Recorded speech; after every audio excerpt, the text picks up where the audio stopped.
നല്ല മണം. ആഹാ, സെന്റൊക്കെ അടിച്ച് രാവിലെ എങ്ങോട്ടാ സാറ്? വെറുതെ ഇങ്ങനെ. വെറുതെ നിൽക്കുന്ന നേരത്ത് ഈ ഇലയൊക്കെ ഒന്ന് പെറുക്കി സഹായിച്ചൂടെ? നാളെ പൂജയുള്ളതാ. ആവശ്യമുള്ളവർ തന്നെ അങ്ങ് പെറുക്കിയാ മതി.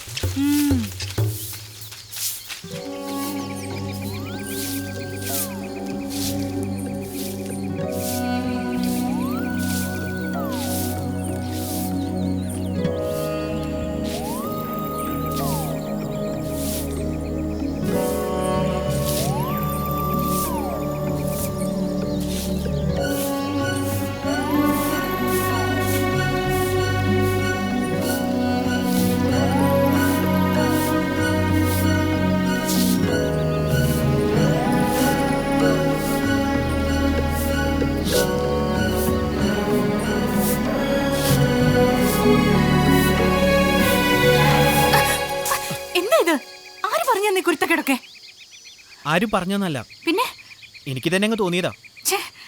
തന്നെ അങ്ങ് തോന്നുമല്ലേ? കുഞ്ഞമ്മയോട് ഞാനൊന്ന് പോയി ചോദിക്കട്ടെ.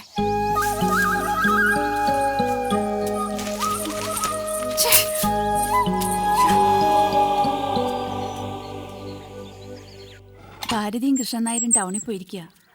തിരിച്ചു വരുമ്പോ പപ്പുവിന്റെ റിസൾട്ട് കൂടി അറിഞ്ഞുകൊണ്ട് വരാമെന്ന് പറഞ്ഞിട്ടുണ്ട്. ആ, അതൊക്കെ അവൻ നല്ല മാർക്ക് വാങ്ങിച്ചു തന്നെ ജയിക്കും.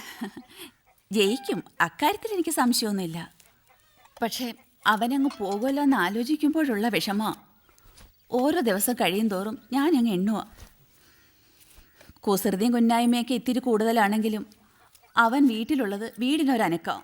അത് ശരിയാ, അവൻ പോയാ വീട് ഉറങ്ങിയ പോലെ. ഇവിടെ ഒരു ദിവസം അവനെ കണ്ടില്ലെങ്കിലേ അങ്ങ് ഏതാണ്ട് പോലെ. ഇന്നലെയും കൂടെ ഉടപ്പറന്നവൻ ആ കാര്യം പറഞ്ഞു. ഒരു പ്രായമാകുമ്പോൾ പിള്ളേർക്ക് അവരവരുടെ കാര്യം നോക്കി പോകാതിരിക്കാൻ പറ്റുമോ?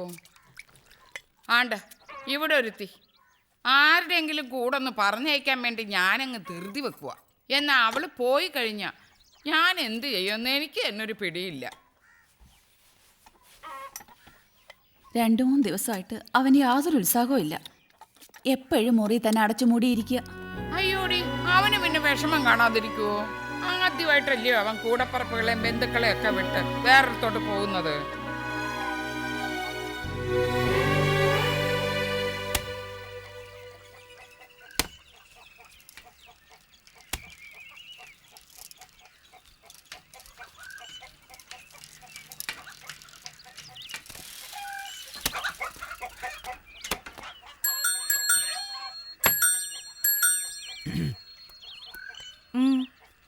ഈ ആഴ്ചത്തെ വാരികയുണ്ടോ? അകത്തുണ്ടാവും. അകത്തുനിന്ന് പറഞ്ഞാ ഒന്ന് എടുത്തു തന്നൂടെ? ദേ, ഞാൻ പറഞ്ഞു കഴിഞ്ഞു, എന്റെ അടുത്ത് മേലാൽ കളിയും തമാശയും കൊണ്ട് വരരുത് കേട്ടോ.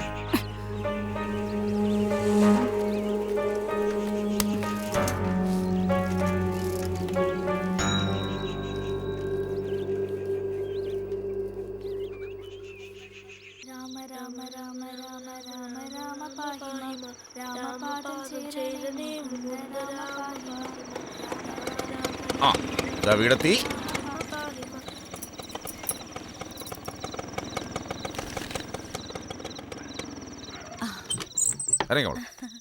അല്ല, കൂട്ടുകാരനെ കാണാൻ പോയിട്ട് അങ്ങേരുടെ സ്കൂട്ടറും തപ്പിക്കൊണ്ടിങ്ങി പോന്നോ? ഇങ്ങനെ വിരുന്ന് പോയാ കൊള്ളാം. പട്ടാളക്കാരുടെ ഒരു പരിപാടി ചേച്ചി അറിയാൻ പാടില്ലേ? എവിടെ ചെന്നാലും അവിടെ നിന്ന് എന്തെങ്കിലും സ്വന്തമാക്കാണല്ലോ ഞങ്ങളുടെ ഒരു രീതി, അല്ലേ? ഓ പിന്നെ, ഇതാ തോമസ് സാർ നിർബന്ധിച്ച് കൊടുത്തയച്ചതാ, രാത്രി ബസ്സിന് പോകണ്ടെന്നും പറഞ്ഞു. അത് ശരി. അല്ല, റിസൾട്ട് അറിഞ്ഞോ? എന്ത് തോന്നുന്നു? ജയിക്കോ തോക്കോ? ജയിക്കണം. ആഹാ, ആ. ക്ലാസ് കിട്ടോ? കിട്ടണം. കിട്ടണം, ഉറപ്പില്ല. അല്ല, കിട്ടും. ക്ലാസ് ഉണ്ട് മോന്.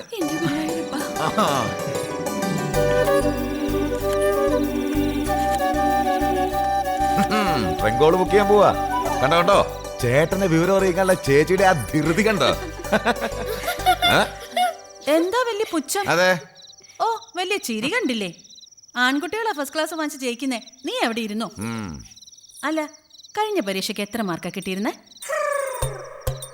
പറ മോനെ. ഇപ്പൊ എവിടെ പോയി വാചകം ഒന്നാക്കും? കണക്കിനൊഴിച്ച് ബാക്കി എല്ലാത്തിനും ജയിച്ചല്ലോ. കണക്കിന്റെ കാര്യം കൂടെ ഒന്ന് പറഞ്ഞാട്ടെ സർ. ധൈര്യമായിട്ട് പറഞ്ഞ ആ എന്താ മിണ്ടാത്തത്? എത്ര മാർക്കുണ്ട് കണക്കിന്?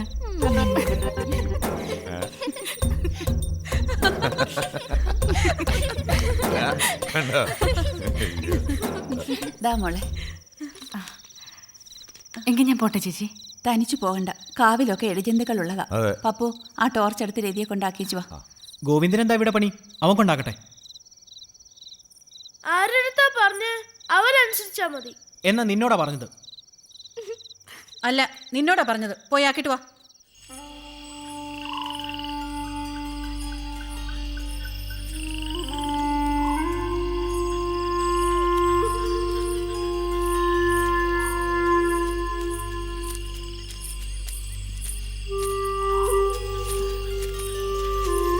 ഇങ്ങോട്ട് ലൈറ്റ് അടിക്കൂ. പപ്പു, എനിക്ക് വെളിച്ചം കാണണ്ടേ? ഒന്ന് ഇങ്ങോട്ട് ലൈറ്റ് അടിക്കാൻ. വരൂ. ഡാ, നിങ്ങൾ തന്നെ വെച്ചോളൂ. അത് വേണ്ട, എനിക്കും കൂടെ വെട്ടം കാണിച്ചു തന്നാ മതി. വേണ്ട, ദേ നിങ്ങൾ ഈ ടോർച്ച് പിടിക്കൂ. നിങ്ങൾക്ക് നിങ്ങളുടെ വഴി, എനിക്ക് എൻ്റെ വഴി. പപ്പു. അതല്ലേ രാവിലെ പറഞ്ഞേ? അല്ല. അതെ.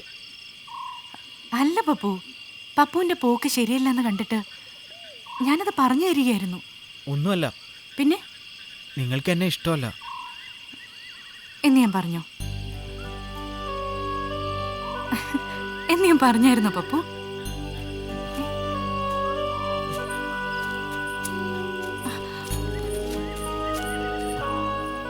പപ്പുവിനോട് എനിക്ക് ഇഷ്ടക്കേടൊന്നുമില്ല. പിന്നെ രാവിലെ പറഞ്ഞതോ? എന്ത്? ഇനി കൂട്ടൊന്നുമില്ലെന്ന് അങ്ങനെ പറഞ്ഞില്ലേ? ഞാൻ പറഞ്ഞത് വേറൊന്നും കൊണ്ടല്ല. പപ്പു വളർന്നു, വലിയ ആളായി, അതാ. അതുകൊണ്ട് നമ്മൾ തമ്മിൽ പിണങ്ങണം എന്നാണോ? അങ്ങനെയാണോ? സാരമില്ല, നമ്മൾ പിണങ്ങണ്ട. എന്നും നല്ല കൂട്ടായിട്ടിരിക്കാം. വാ.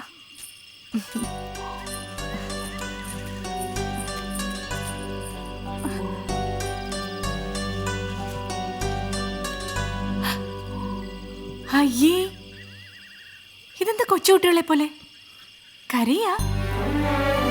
പപ്പു,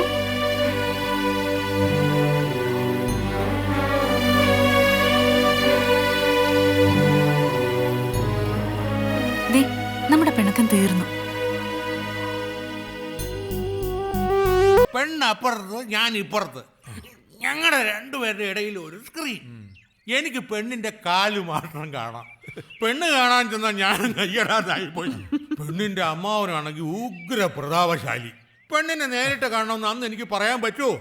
പെണ്ണിന്റെ ഒരു അവയവം കാണിച്ചു തരാമെന്ന് അമ്മാവൻ. അതിൽ നിന്നും പെണ്ണിന്റെ സൗന്ദര്യം നമ്മൾ മനസ്സിലാക്കിക്കോണം പോലും. പെണ്ണിന്റെ ഏത് അവയവം കാണണമെന്ന് അമ്മാവൻ ചോദിച്ചു. ഞാനിങ്ങനെ നിന്നൊന്ന് ആലോചിച്ചു. പെണ്ണിന്റെ കാല് മാത്രം കണ്ടാൽ മതി എന്ന് ഞാനങ്ങ് മറുപടി പറഞ്ഞു. കാരണം ശ്രീരാമൻ സീതയെ കാണാൻ ചെന്നപ്പോൾ ദശരഥ ഇതുപോലൊരു ചോദ്യം ചോദിച്ചു. അന്ന് ശ്രീരാമൻ പറഞ്ഞ കാര്യം രാമായണത്തിലുണ്ട്, സീതയുടെ കാല് കണ്ടാൽ മതി. അതൊക്കെ ഞാൻ പെണ്ണ് കാണാൻ പോയ അന്തക്കാലം. ഇന്നിപ്പോൾ അത് ഇതുമൊക്കെ പറഞ്ഞുകൊണ്ടിരുന്നാൽ നിങ്ങൾ സമ്മതിക്കുമോ? രതിയെ വേണമെങ്കിൽ ഞാൻ ഇപ്പോൾ വിളിക്കാം. ആ, അയ്യോ, ഇത് രതിയല്ല കേട്ടോ, അടുത്ത വീട്ടിലെ കൊച്ചനാ. ഈ വാ മോനെ. ഉടനെ എഞ്ചിനീയറിങ്ങിന് പോകാനിരിക്കുവാ. നല്ല കൊച്ചനാ, നാണം കുടിയാണെന്നേ ഉള്ളൂ.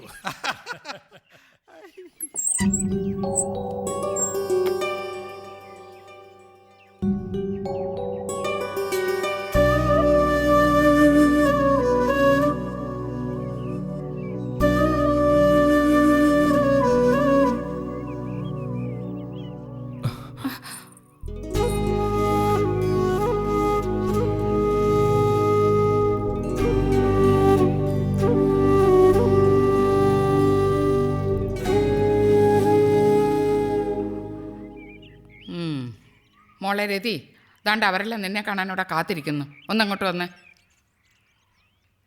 എടി, എന്നെ കാണാനല്ല, നിന്നെ കാണാനാ. അങ്ങോട്ട് വാ. എന്താടി, ഇവിടെ ആരെങ്കിലും ചത്തോ? തിരിയടി അങ്ങോട്ട്. ഒരു മോരം.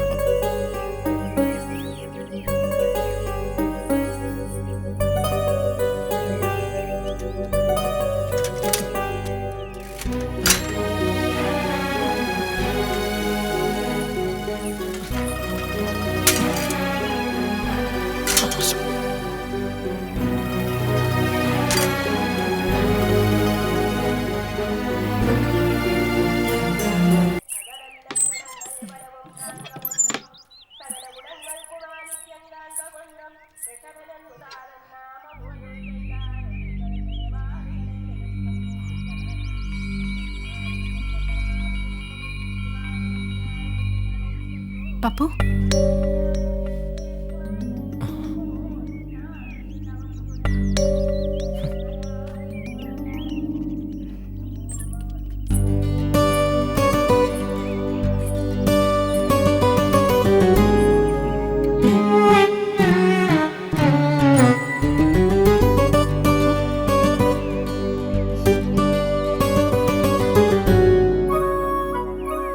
അവര് കാണാൻ വന്നേന് പപ്പു എന്തിനാ എന്നോട് പിണങ്ങുന്നേ? ഞാനല്ലല്ലോ അതിന് ഉത്തരവാദി. അല്ലെങ്കിൽ പിന്നെ എന്തിനാ അയാളുടെ മുമ്പിൽ പോയത്? പോയിന്ന് വെച്ച് ഇനിയിപ്പോ കല്യാണം, അത് കഴിഞ്ഞും ചോദിക്കാലോ ഞാനാണോ ഉത്തരവാദി എന്ന്.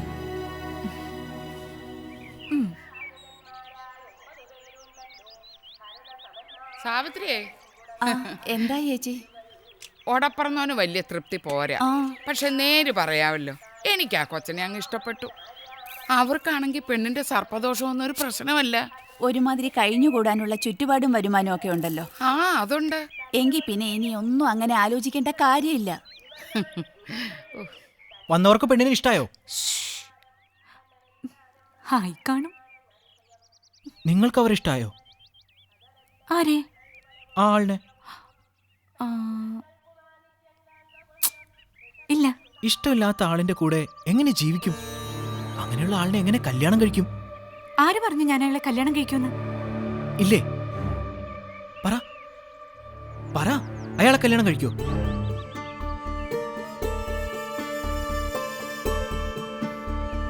ഇല്ല.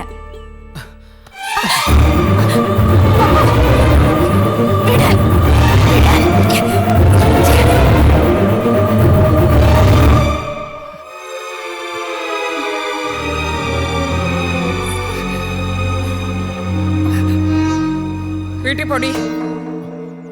എടി വീട്ടിൽ പോവാൻ. കൊഴുത്ത് ചുളിച്ച്